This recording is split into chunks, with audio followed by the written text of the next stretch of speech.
Today, we're going to teach you how to get your first pull-up. Now, for those of you who can do a pull-up, we're also going to teach you how to increase the amount that you can do.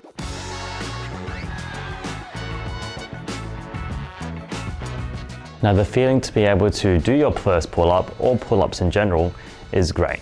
I remember the first time I got mine, and I want to make sure that you can get that as well.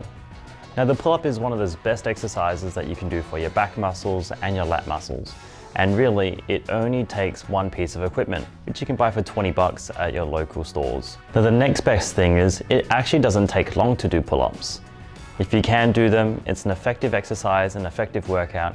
And for someone like myself with a busy lifestyle, I can always just pop it onto my door and just rep out 10. For everyone else, when you get to the gym, you're able to get an effective workout in a shorter amount of time. But the first thing is to get your pull-up, and I'm going to show you how. So today, I'm going to give you 5 steps to getting your first pull-up. Now, the first one is the law of specificity. You can't get a pull-up unless you actually try to do a pull-up. Now, you're probably thinking, but I can't do it. So how am I going to get there? There is a solution, don't worry. And I'm going to show you how you can do this. There are 3 ways to activate muscles. The first one that we all commonly know is the concentric movement. And this is when we move against gravity.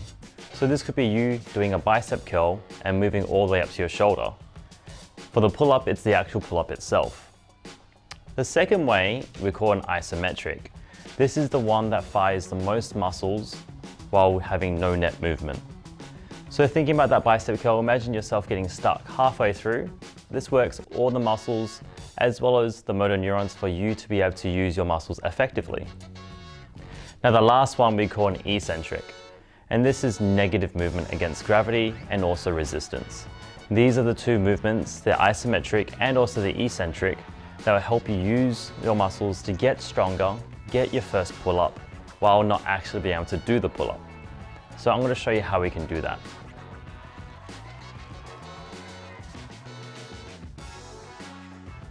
So as I mentioned, the eccentric movement is you moving against gravity across time with control. So when it comes to this pull-up, what you can do is jump, hold, and control on the way down until your arms are straight. Do this multiple times to strengthen those muscles and also your grip strength. This will be able to get you your first pull-up with proper programming. The second way that you can get your pull-up is to train more regularly, and this is also our second tip. You want to treat the pull-up itself like a skill.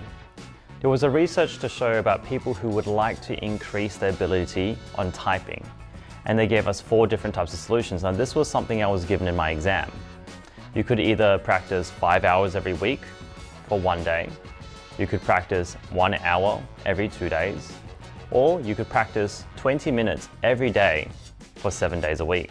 The person who was able to practice 20 minutes for 7 days got the best results because they were able to practice it more frequently. So back to the pull-up and the chin-up, you want to be able to practice this like a skill more often. So how do we do this? It's about making sure that you don't train to absolute failure and soreness, because DOMS, or delayed onset of muscle soreness, is going to be a limiting factor. Not only that, it's about your lifestyle. So try and incorporate small little bouts of practice towards the pull-up and your chin-up, and you'll be able to get it sooner and faster. So for those of you who are trying to lose weight, I really highly recommend that you try to get your first pull-up or your first chin-up. And this goes into our third law, absolute strength versus relative strength. First of all, I'm going to tell you what this means. Absolute strength means how much you can lift in a total amount. So you could be 100 kilos and lift 300 kilos on your deadlift, but not be able to do 1 chin-up or 1 pull-up because of your strength to body weight ratio. So you might find someone who's actually lighter, around the 70 kilo mark, being able to achieve high amounts of pull-ups and chin-ups because their strength is greater than their body weight. So how does this attach to someone who's trying to get stronger but also looking to lose weight? What you'll need to do is focus on that strength through all the protocols that we're going through today's program, and also focus on weight loss. Now, how can we actually address the weight loss part? This is where nutrition comes into play, and possibly even cardio as well. Once again, as I always say, make sure you do this accordingly safely, and also for your long-term progress. So like I said about those people who may be trying to lose weight, I highly recommend that you do something like a chin-up or a pull-up based goal to help you get there. It will address several goals at once, so that includes building muscle, building strength, and also changing body composition. And not only that, there are other exercises that can help you as well. So just for some ideas, why not try to do push-ups on your toes with as many reps as possible, or trying to achieve a parallel bar dip. Those are some tips that I would like to help you out with.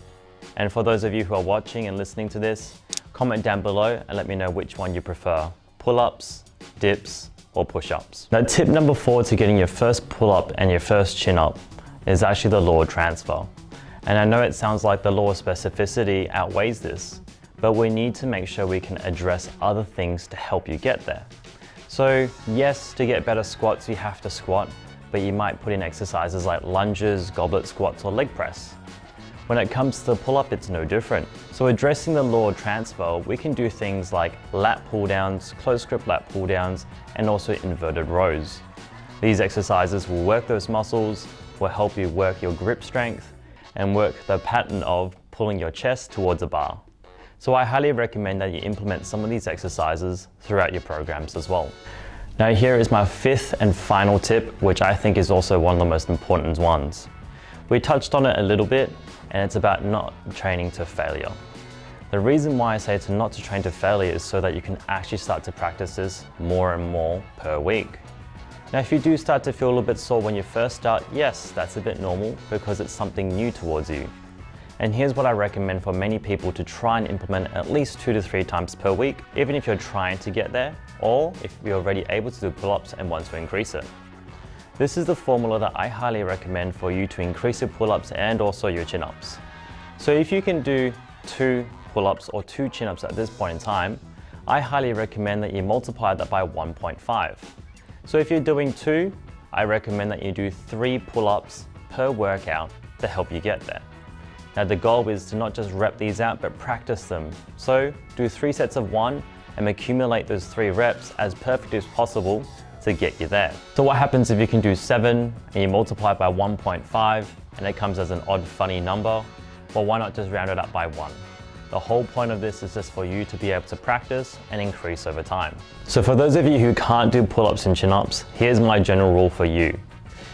I would highly recommend for you guys to be able to hold an isometric pull-up with your chin or your chest towards the bar for a maximum of 40 seconds. If you can do that at 1 attempt, it's time for you to progress. To progress from there, we start doing eccentric pull-ups or eccentric chin-ups.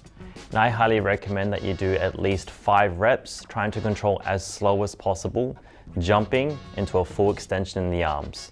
If you can do more than 10 seconds for 3 reps continuously, it's time for you to progress with a chin-up with a band. Now if you can't do that, that's absolutely fine. You can actually stick with the isometric and eccentric based movements until you develop that strength. It is possible.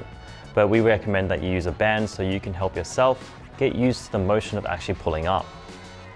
Now, I want you to do that for 3 days per week, but yes, going back into the law of transfer, we can also add more exercises on top.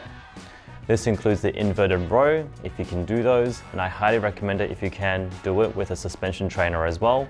If not, you can just pop a bar into a squat rack and use that for your inverted rows.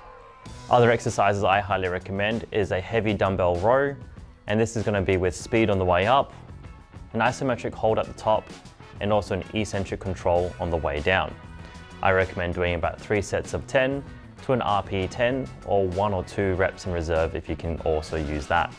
From there, it may not seem like much of a workout, but being able to rest and recover and do that multiple times per week is going to be more effective for you than just doing 1 time per week.